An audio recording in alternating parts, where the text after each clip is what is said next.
Ya, hari ini kalian berjumpa lagi dengan saya. Namun hari ini saya pertama lebih dahulu akan memberikan beberapa masalah yang harus kalian perhatikan. Yang pertama, yang jelas kita sudah hampir 1 tahun ya dalam masa pandemi ini. Kamu tidak masuk sekolah, tidak efektif, hampir 1 tahun besok bulan Maret, jadi 2 bulan lagi. Jadi kalian sepertinya sekolah ini seolah-olah tidak seperti sekolah yang tahun-tahun lalu. Bisa ketemu dengan Bapak Ibu Guru dengan leluasa, bisa menerima petuah-petuah ya, tentang hal-hal yang berkaitan dengan etika, dengan hal-hal yang lain banyak sekali. Ya. Tapi kalau seperti ini kalian banyak di rumah, seolah-olah kalian belajarnya itu tidak begitu efektif. Apalagi hari ini partisipannya hanya 111. 1. Nah itu turun lagi 110. Nah, jadi hanya 110. Berarti separuh saja tidak ada. Ya. Kelas 8 adalah partisipannya paling rendah dari kelas paralel lain. Dari kelas 7 dan kelas 9. Nah, kenapa kemungkinan kamu merasa bosan? Kalau merasa bosan, nah nanti seolah-olah kamu kan di rumah itu merasa tidak butuh dengan pelajaran-pelajaran yang disampaikan secara virtual ini. Sebetulnya memang virtual 40 menit ini hanya untuk menyampaikan sesuatu yang penting, ya, menyampaikan sesuatu baik pelajaran yang bersangkutan dan mengenai informasi-informasi yang berkaitan dengan sekolah. Namun tidak kalah pentingnya karena pemerintah sudah memberikan tracing ya dengan pelajaran yang harus dengan virtual atau dengan model daring ya seperti ini. Dan bahkan ini belum tahu kapan berakhirnya. Bapak Menteri sudah mengatakan ini belum kapan berakhirnya, belum jelas. Ya. Maka sekali lagi, walaupun belajar dengan daring, ya ini masih untung. Kita masih setiap hari masih bisa bertatap muka, walaupun secara virtual. Kalau sekolah-sekolah lain itu hanya menerima pesanan-pesanan lewat WA, lewat Google, lewat Telegram dan sebagainya, hanya melalui pesan. Pesan mungkin materi, kemudian soal, terus yang lain-lain itu hanya dikirim. Kalau kita kan masih bisa ya bertatap muka langsung, ya bisa menyapa, bisa melihat wajah kamu, ya yang semakin suram, ya, yang semakin ya besar, bahkan kalian mungkin kalau 1 tahun ini tidak ketemu nanti sudah berubah karena tidak pernah ketemu, hanya ketemu dengan seperti ini. Tapi tidak kalah pentingnya. Yang jelas informasi ini kalian harus memberikan tanggapan secara baik. Ya, apa-apa yang diberikan informasi pada Bapak Ibu Guru untuk ditindaklanjuti. Ya. Walaupun pelajaran dengan virtual, apa yang disampaikan ya diperhatikan. Dan kalau tidak jelas bertanya, baik langsung maupun tidak langsung bertatap muka bertanya secara seperti ini langsung apa yang dipertanyakan. Kalau tidak langsung berarti lewat pesan, ya, secara pribadi, secara jabri maupun secara kelompok tentang apa yang diberikan atau materi atau yang lain. Kemudian yang kedua juga harus diperhatikan tentang apa yang diberikan kepada kamu, tugas-tugas yang sudah disampaikan. Ya. Maka dari itu saya mengharap apa yang sudah saya berikan tugas itu kalian masih banyak ya yang masih perlu diperhatikan tugas-tugasnya. Masih banyak yang belum mengirimkan tugas-tugas, ya, maka masih bisa menyusul, masih bisa memberikan tugas secara belakangan. Ini nanti akan dikonversikan dengan nilai-nilai yang lain. Ya.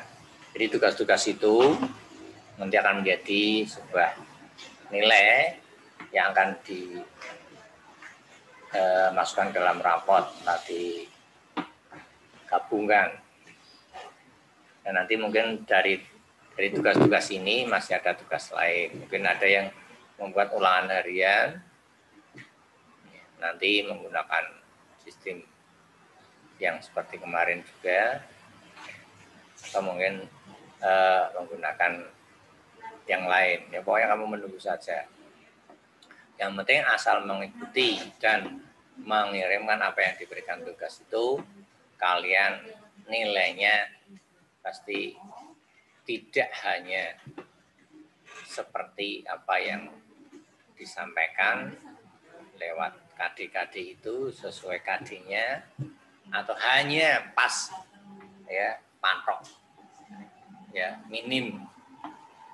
Jadi nilai itu jangan hanya mengharapkan pemberian keikhlasan. Nilai harus kamu menarget. Ya, kalau mengerjakan sesuatu apa yang diperintah pasti nilainya itu ada nilai lebih, tidak hanya nilai pas-pasan, ya, seperti apa yang jadi patokan nilai atau batas minimal. Kalau nilai batas minimal itu kan nanti kalau untuk melanjutkan, nah itu rata-rata mau di situ di rapor itu hanya C itu kan nilai batas minimal. Kalau saya B dan A itu untuk bersaing. Karena apa? Di kelas 3 nanti juga kamu tidak ada ujian yang untuk penentu apa? Masuk ke sekolah lebih tinggi. Jadi nilainya mungkin melihat rapot juga. Tidak ada ujian nasional. Ujiannya ujian sekolah untuk mengisi STTB. Nah nilainya ya dari rapot-rapot itu. Nah, ini. Jadi kalau sekarang itu rapot kalau memang menggunakan nilai 4, kalau enggak ya kalau masih Yuna ya pakai tempat. Sekolah hanya berdasarkan tempat. Yang dekat ya yang masuk SMA 1 misalnya. Ya. Nah, ini hanya informasi saja ya. Nah, sekarang kita lanjut ke bab yang ke-7. Untuk dibuka buku paketnya. Silakan bab yang ke-7. Halaman 175.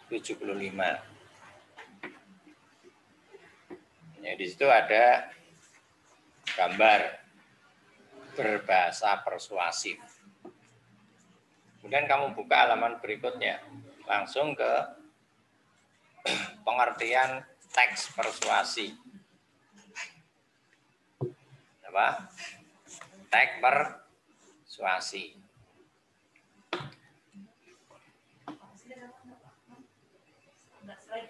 Enggak. Percuma. Ya. Kamu lihat pengertian teks persuasi. Nah, di situ tidak ada teks persuasi adalah tidak ada. Adanya hanya apa? Gini contoh. contoh-contoh paragraf atau tagnya. Ya. Kamu masih ingat kata-kata persuasi? Artinya apa, Rehana? Persuasi apa artinya? Cuman celingok merana, takon sapa kamu. Apa Rehana? Tag arti persuasi? Enggak tahu? Tahu enggak? Dia, Ratri. Persuasi apa? Persuasi masih enggak ada. Kata tidak langsung untuk menyampaikan ajakan kepada pembaca. Jodoh-jodoh arti persuasi. Di situ enggak ada. Lepas ini persuasi. Kan di sini kan persuasif. Sif itu sifat. Katanya, kata dasarnya persuasi. Apa itu persuasi? Ayo, Anjika iso jawab persuasi artinya apa? Ngerti? Mengajak. Mengajak. Nah, bisa juga mengajak atau membujuk.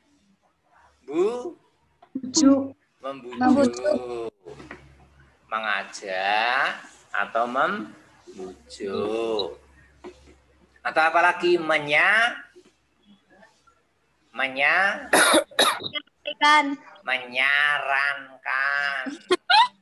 Guyu. Menyarankan. Apa tadi? Persuasi itu membujuk atau mengajak dan menyarankan. Membujuk, mengajak, menyarankan. Nah, kalau kamu ingin membujuk orang, menyarankan orang, ya, mengajak itu supaya apa? Supaya apa, Rehana? Supaya apa? Supaya mengikuti. Di dalam kemarin dalam tag iklan kan ada itu ya. Dan pelajaran iklan kan ada itu ya, Manda? Iya, ini kalau ini bukan iklan lagi. Ini tag persuasifnya. Jadi persuasif itu artinya berarti tag yang berisi apa tadi? Ajakan. Terus apa? Bujukan. Berisi ajakan. Bujukan. Atau saran. Apa? Saran. Pada orang lain untuk mengikuti apa yang menjadi apa? Tulisan atau yang menjadi saran orang yang mengajak tadi. Kamu mengajak orang, membujuk orang supaya mengikuti apa yang kamu sampaikan, idenya atau tema apa. Nah, ini tag isinya itu di situ. Ya, karena persuasi berarti intinya itu nanti sifatnya sifat membujuk atau mengajak untuk melakukan sesuatu, untuk mengikuti sesuatu. Nah, sekarang dilihat tag bawah itu. Tag-tag contohnya.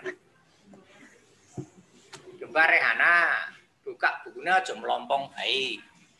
Pendongong baik. Coba tagnya. Yang tag bawah sendiri itu sing gampang. Ya. Tag yang halaman 176 yang bawah sendiri. Coba diperhatikan. Dia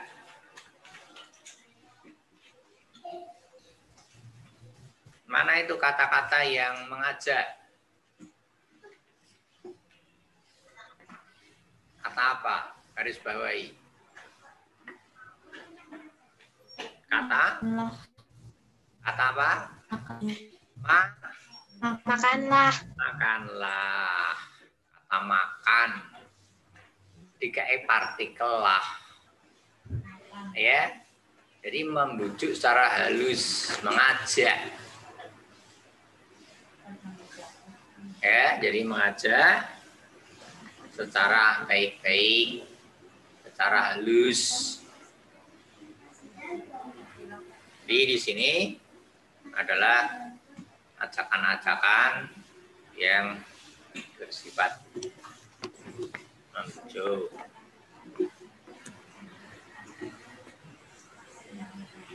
Coba dibaca lagi itu.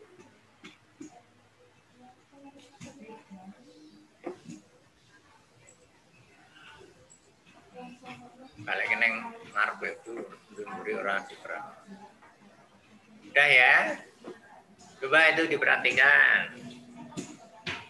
Penyebab seorang mengalami gangguan pencernakan antara lain pola makan tidak teratur.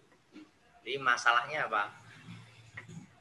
Masalah gangguan pencernakan. Misalnya sering terlambat makan, kurang mengkonsumsi sayur dan buah, dan kurang memperhatikan gizi makanan. Salah satu upaya menjaga saluran pencernaan agar tetap sehat. Jadi ini kemudian disarankan, makanlah dengan pola makan sehat dan seimbang. Jadi menyarankan supaya membuat pola makan. Pola itu aturan, ya. Sistem. Ya, kalau makannya itu sistemnya itu polanya itu diatur dengan baik, ya. Ini mengajak supaya orang mengatur pola makan dengan baik, tidak makan hanya ingin nyatok sore atau jadi harus teratur. Tidak boleh kosong. Ini misalnya ini terlambat makan, kurang mengonsumsi sahur dan akhirnya itu pola makannya tidak seimbang. Kemudian ada lagi juga yang teks terakhir. Itu tidak nampak itu ajakannya. Hanya oleh karena itu masyarakat harus berhati-hati terhadap ulah oknum tersebut. Itu tidak berarti mengajak. Hanya oleh karena itu masyarakat harus berhati-hati. Apa itu isinya? Ajakan atau apa? Tadi ajakan. Apa? Himbauan. Himbauan atau saran. Jadi ada yang mengajak, marilah. Anggo partikel ya pakailah itu. Ayolah, marilah, ya. Segeralah. Pakailah lah itu kalau mengajak. Kalau menghimbau ya isinya memberi himbauan, mohon, mengharap, kami mohon, kami harap, kami sarankan, ya, dan seterusnya. Atau dengan kata lain, masyarakat harus berhati-hati. Ya. Masyarakat harus waspada dan seterusnya, kata-kata yang intinya memberi saran. Ini sudah bersifat apa tadi? Kawan. Persuasif. Nah, maka dari itu dapat kita simpulkan bahwa teks persuasif tadi apa? Teks yang berisi Menyampaikan bujukan. Ya, bujukan, ajakan, himbauan pada orang lain supaya apa? Mengikuti apa yang kita sampaikan, kita uraikan. Nah, agar orang-orang yakin dengan uraian kita atau omongan kita atau pernyataan kita, maka harus ada apa di sini? Bukti. Harus ada fakta. Ya, fakta atau bukti. Ya, dari mana fakta atau bukti itu? Ya, dari peristiwa yang benar-benar. Fakta kan berarti peristiwa yang benar-benar terjadi atau suatu ilmu, dalil, pendapat orang lain, pendapat ahli. Ya, di sini sebutkan pendapat para ahli. Ya, jadi kamu membuktikannya dengan mengutip dari pendapat para ahli. Kalau tentang keagamaan, ya dari dalil-dalil tentang agama. Dalil-dalilnya biasanya kalau agama itu apa? Fikih itu. Ya, namanya fikihnya. Dari Al-Qur'an.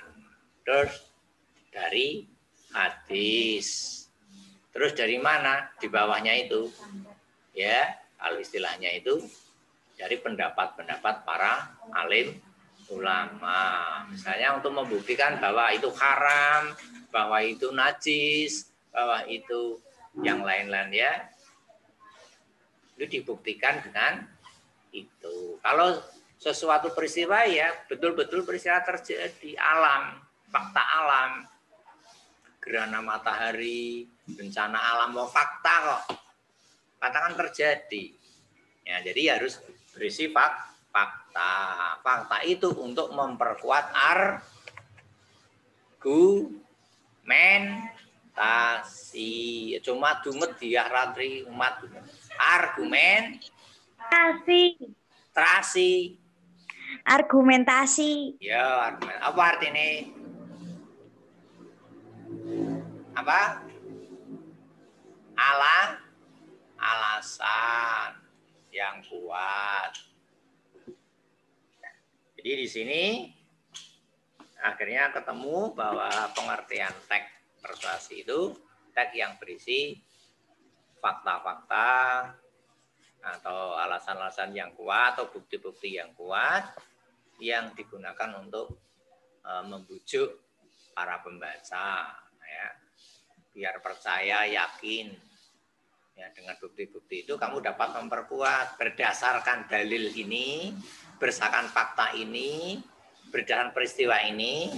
Mari ya kawan-kawan, mari masyarakat, mari kita ya diajak, diharapkan untuk misalnya fakta-fakta orang yang banyak tertipu dengan peristiwa-peristiwa penipuan zaman sekarang lewat HP, lewat dan sebagainya itu berarti disarankan agar berhati-hati dalam menggunakan media sosial. Ya apa enggak sekarang penipuan-penipuan lewat HP banyak, tidak ada penipuan, bully-bully ya atau hoak-hoak ya, berita-berita yang tidak benar itu juga tidak baik atau membuli dengan ucapan kata-kata yang menyakitkan dengan teman-temannya itu kamu kan sering alok-alokan malah gowong-gowong tua ya.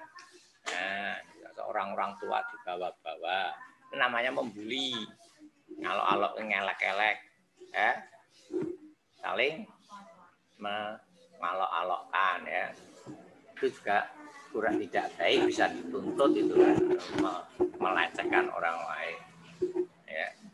Dah halaman 177 itu jelas ya.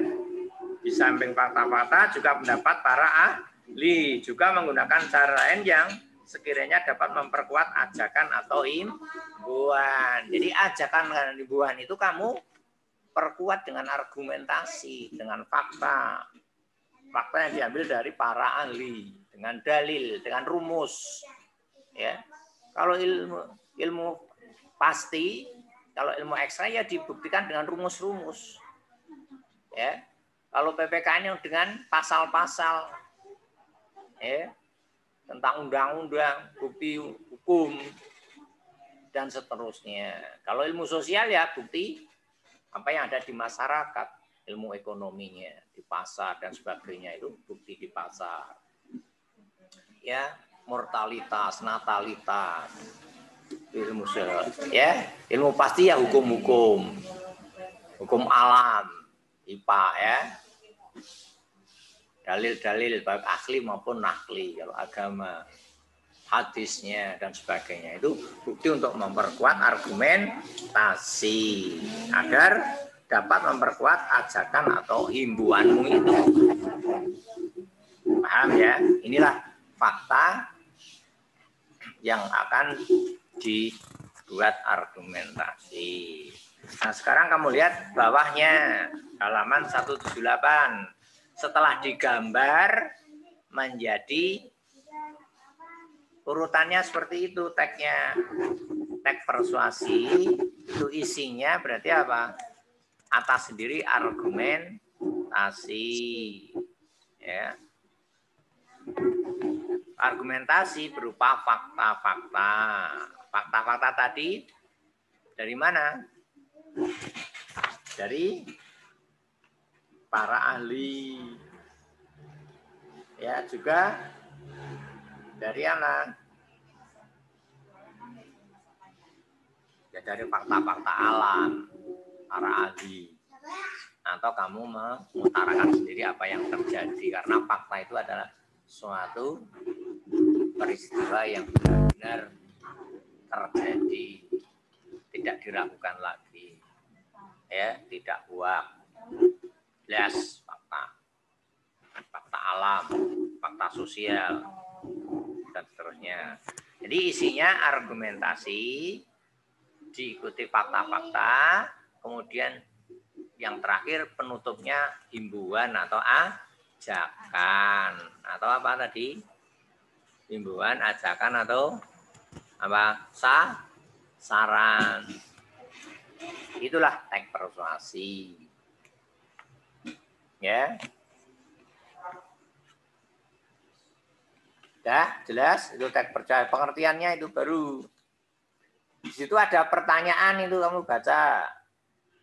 Hal apa saja yang membedakan teks persuasi dengan jenis teks lain? Ini harus berkaitan dengan pengertian teks tadi. Bisa jawab, Aska? Bisa jawab perbedaannya dengan teks lain? Persuasi? Coba jawab. Isi teks persuasi itu ajakan, sedangkan teks lain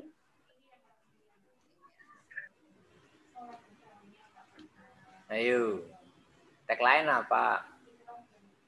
Bedanya teks persuasi ya dengan jenis teks lain.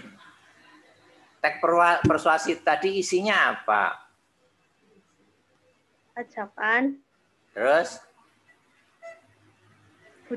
bujukan, Ya, terus? Terus himbauan. apa? Himbauan. Kalau teks lain? Kemarin kita mempelajari teks apa? Eksplanasi. Bedanya apa kalau teks eksplanasi, Jajal? Teks eksplanasi berisi fenomena alam. Terus? Ada bujukannya, ada? tidak. Apa isinya? Coba strukturnya kemarin apa? Teks eksplanasi. Tanya apa? Coba dibuka lagi bab 5. Kalau masih ingat. Berisi apa? Teks eksplanasi yang masih ingat? Identifikasi fenomena. Fenomena alam, terus? Sebab akibat. Jadi teks eksplanasi itu fenomena alam. Hanya tentang fenomena alam. Bedanya dirangkai berdasarkan kronologis dan kausalitas. Kemudian yang terakhir berisi ulasan. Bedanya kalau ini hanya fakta alam, ya, kemudian diuraikan secara kronologis dan diulas atau diulang, disimpulkan. Kalau ini persuasif, bedanya tidak harus, ya, tidak harus tentang fenomena alam. Yang penting argumentasi.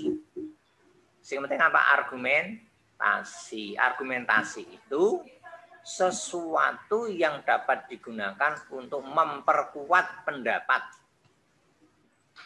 Apa? Sesuatu yang dapat digunakan untuk memperkuat pendapat atau fakta. Nah, itu diambil dari tadi.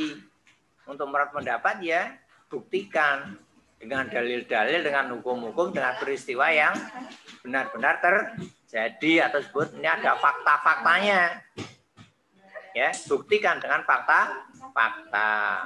Kemudian bedanya ini menghimbau yang terakhir. Ini yang kunci persuasi. Karena arti persuasi itu himbauan, ajakan. Di sini yang kalimat terakhir harus ada himbauan atau ajakan. Kalau ajakan kalimatnya marilah, ayo, ya. Kalau apa tadi? Kalau saran ya mohon, diharap, dan seterusnya. Kami mohon, kami harap masyarakat untuk berhati-hati. Ya, misalnya dengan kondisi pandemi ini, kamu mengumpulkan tentang pandemi COVID-19 yang sekarang yang semakin terkonfirmasi, semakin banyak orang yang terkena COVID sampai di atas 10.000 sampai 13.000 sampai melonjak sekarang. Mengapa nih? Fakta-faktanya sekarang. Itu alasan kamu menguraikan tentang lonjakan pandemi ini dibuktikan dengan data-data yang ada di masyarakat. Nah, terakhir yang menyarankan, memohon masyarakat untuk lebih hati-hati, lebih memperhatikan protokol kesehatan, dan harus disiplin. Jadi kelemahannya, mengapa sekarang itu COVID itu menjadi tinggi, yaitu diberi saran. Ya. Sarannya apa? Supaya masyarakat lebih memperhatikan protokol kesehatan. Kemudian memperhatikan kedisiplinan. Jadi orang-orang Indonesia itu tidak disiplin, akhirnya menyepelekan itu kan. Nah, akhirnya baru sekarang terjadi sesuatu yang tidak diharapkan. Jadi bedanya tadi apa? Ajakan. Kalau eksplanasi hanya kesimpulan, menyimpulkan yang tadi dan simpulkan yang di depan. Nah, ya, atau menegaskan kembali uraian yang di awal alinea. Kalau ini hanya saran. Ya, masalah dibuktikan dengan fakta-fakta, baru disarankan. Disarankan biar apa? Biar mengikuti. Dihimbau biar mengikuti. Ya, apa yang kamu sampaikan dari bukti-bukti yang kamu sampaikan itu, alasan-alasan untuk memperkuat itu. Biar orang mengikuti itu, kamu perkuat bukti-bukti yang kuat. Nah, dan tidak harus fenomena alam. Kalau eksplanasi kan harus fenomena alam, ya. Fenomena alam ya peristiwa-peristiwa alam. Gunung meletus, tsunami, banjir, tanah longsor, ya COVID. COVID itu termasuk fenomena, ya bukan fenomena alam, tapi ini ya wabah lah yang eksplanasi yang baik ya tentang ini peristiwa alam ini. Nah, kalau yang persuasi bebas, sing penting tentang argumentasi tentang sesuatu, ya dibuktikan dengan fakta-fakta, baru disarankan, dibujuk supaya mengikuti apa yang kamu harapkan. Kalau banyak tentang penyakit ini ya disarankan. Kalau banyak peristiwa penjamretan ya disarankan berhati-hati di jalan. Kalau kecelakaan ya berhati-hati dan sebagainya. Jadi tentang hal-hal yang berkaitan dengan apa yang menjadi fakta-fakta kamu itu ya kalau menulis seperti contoh-contoh ini. Jadi di sini hal yang membedakan itu ya. Kalau persuasi berarti ada unsur ajakan, himbauan. Kalau eksplanasi atau tagline ya tidak mengajak atau menghimbau. Yang kedua atau yang ya apa yang dimaksud dengan tag persuasi ya tadi sudah ya, tag persuasi itu tag yang berisi apa? Ajakan, himbauan, saran pada pembaca. untuk mengikuti apa yang diharapkan oleh penulis. Sekarang apa yang diharapkan penulis teks persuasi untuk pembacanya? Yang diharapkan apa? Tadi saya katakan itu. Apa yang diharapkan? Yang diharapkan apa? Kita. Yang diharapkan apa? Yang diharapkan penulis? Yang diharapkan penulis teks persuasi untuk membacanya itu apa? Pembaca agar apa? Dan disarankan agar apa? Dimbu Mengikuti. mengikuti. Agar mengikuti. Memperhatikan apa yang kamu himbau. Penulis. Ya, mengikuti penulis. Kalau ditulis, tapi rata ditulis. Kalau diomongkan ya apa yang disampaikan. Jadi apa yang disampaikan baik secara tertulis maupun secara lisan. Jadi agar pembaca ya, agar pembaca atau pendengar mengikuti apa yang disampaikan atau yang dikemukakan oleh penulis. Itu agar mengikuti. Apa fungsi fakta? Fungsinya fakta apa dia? Fungsinya fakta apa? Gampang tadi itu fakta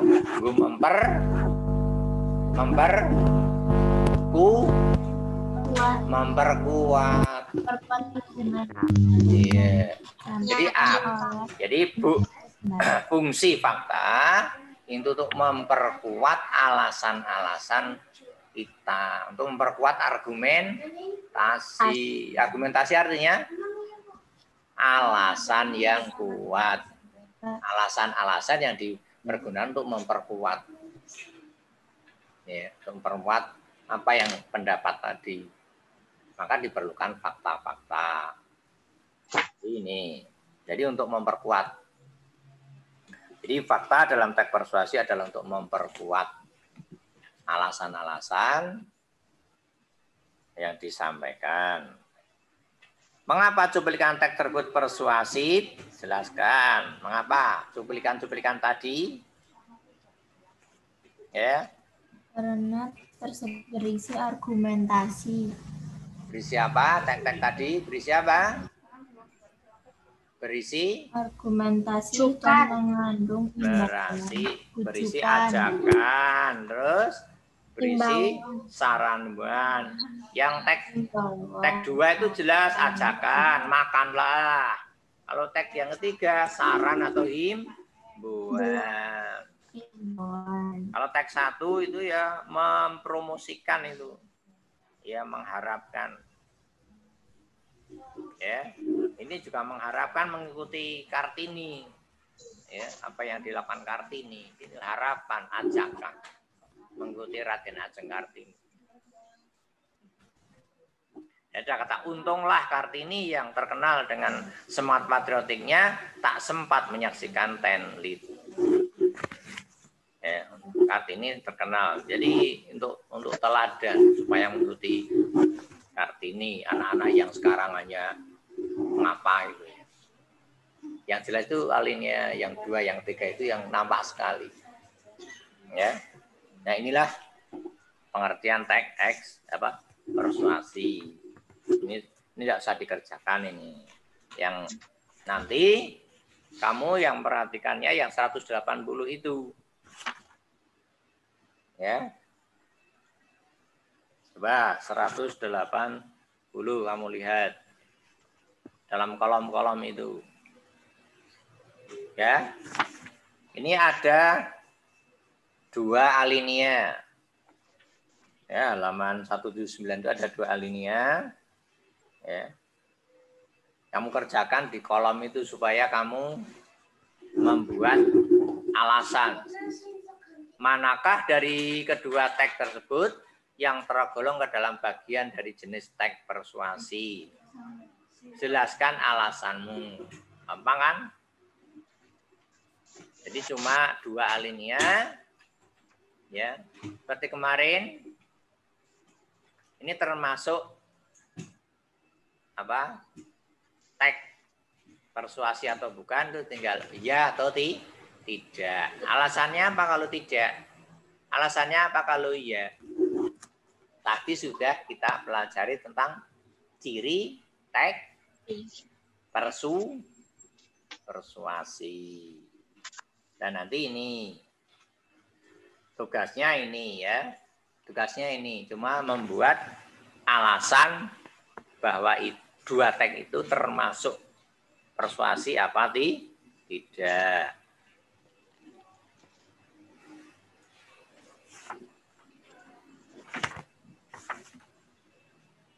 Jelas ya? Jelas. Ya, jelas.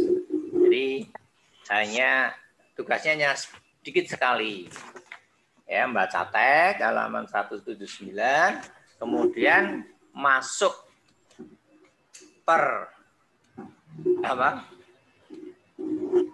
persuasi apa tidak. Diberi alasan. Gampang kan? Ya, gampang. Insya Allah. Itu cuma sedikit sekali. Alasannya apa nanti? Itu kamu kemukakan. Jadi di sini pelajaran kita ini dulu. Hanya kita mengidentifikasi dua hal ini, yaitu masuk teks persuasi apa tidak. Karena kita belajar teks persuasi. Nah, besok kita lanjutkan ke yang lain ya, tentang mungkin kebahasaannya, strukturnya, dan kaidah kebahasaannya. Nah, ini dulu kita mempelajari teks persuasi dan bisa mengidentifikasi paragraf itu masuk yang persuasi apa tidak. Ya, nanti bisa langsung dikerjakan. Ya, tugasnya hanya sedikit, tadi hanya membuat alasan, dan tugas yang besok itu kamu hanya memperbaiki. Kalau yang sudah ya enggak usah. Yang jelas yang tugas-tugas yang belum itu yang harus mengirimkan. Jadi yang sudah lengkap ya nanti hanya ini ya tugasnya ya. Jadi ada keringanan bagi kalian yang sudah mengirimkan. Kalau nggak salah itu 3 tugas ya. Ya, ini sudah saya cek yang 3 tugas sudah saya nilai. 8F ini sudah saya nilai. Kalau yang G dan H belum selesai. Nih. Kan sudah saya masukkan kan? Ya, kalau 8A sampai 8D mau nanti kamu tanyakan pada pengampu. Kalau yang 8F ini. Kalau yang belum ya kosong. Tapi kalau yang sudah ya berarti ini 3 tugas sudah lengkap. Tinggal 1 tugas ini ya, yang ringan itu kamu nanti kirimkan. Ya, yang lain saya masih nunggu yang kosong-kosong ini untuk memperingan tidak terlalu terbebani tambahan tugas yang berat lagi. Yang tugas mandirinya tak kurangi. Paham ya? Iya. Jadi hari ini tugasnya ringan. Ya, hanya terstruktur tok. Yang mandiri, yang lain-lain yang belum mengumpulkan tugas. Ya, yang masih kosong-kosong itu beri kesempatan untuk mengirimkan yang kemarin-kemarin. Ya. Mungkin hanya itu ya sampaikan. Ya. Minggu depan mungkin nanti kebahasannya dan strukturnya yang kita pelajari. Kemudian nanti untuk apakah merencanakan untuk ulangan harian apa tidak, nanti kita menunggu tahap yang berikutnya selesai. Ya, yang penting kamu tugas-tugasnya dirampungkan, ya, dikirim, jangan sampai menumpuk-numpuk. Ya, kalau ditunda-tunda kan menumpuk-numpuk akhirnya jadi terbebani. Jadi satu mapel ke mapel yang lain akhirnya mau merasa males, merasa terbebani, akhirnya malah nanti bubar semuanya, nggak mengirimkan semuanya, nggak mengerjakan, dan akan berat mau mana dulu yang dikerjakan. Ya. Jadi silakan sedikit-sedikit, yang penting rutin. Hari ini apa? Ya, dicatat dulu, kalau belum bisa mengerjakan. Syukur bisa mengerjakan langsung kirim. Sudah tidak terbebani, tinggal besok. Kadang-kadang kan hanya tugas untuk yang lain itu, yang harus mencari di mana ya, harus mengerjakan di mana, mencari di internet, dan sebagainya itu kan lama. Ya, maka dari tugas-tugas yang ringan didahulukan.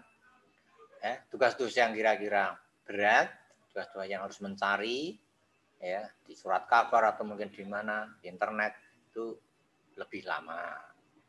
Tapi ya tetap harus dikirim. Ya, jangan sampai lalu terus pegah, ya, karena terbebani terus semuanya malah menjadi tidak ada yang difokuskan. Banyak ini anak-anak ini, berapa anak-anak laki-laki nih, banyak yang semuanya mapel apa ini kosong, yang belum. Nah, akhirnya udah males ya sudah, nilainya nanti dari mana? Bingung.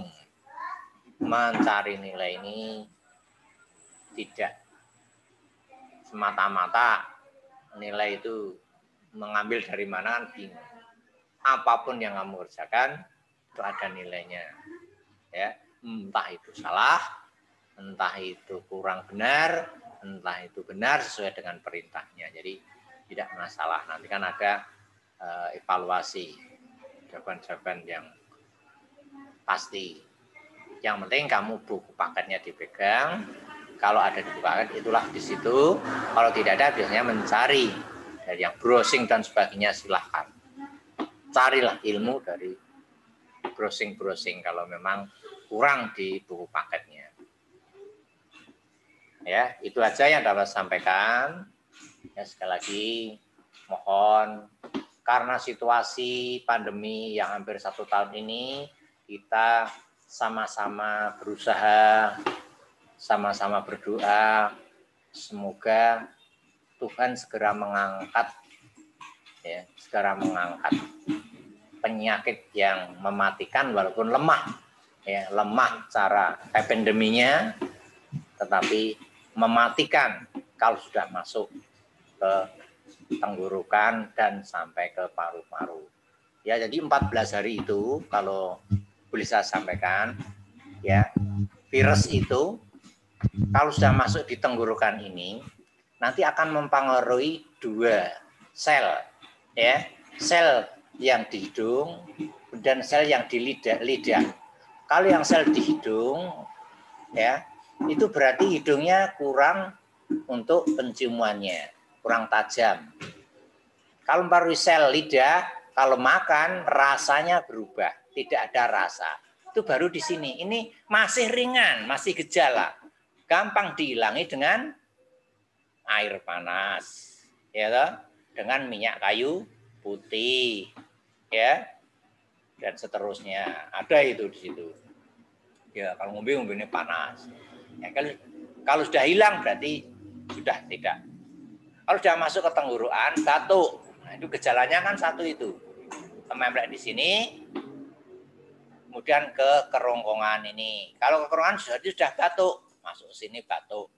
Masih ringan itu, masih ringan atau sedang. Kalau sampai sini, ya sedang. Itu masih bisa diobati dengan obat batuk tadi.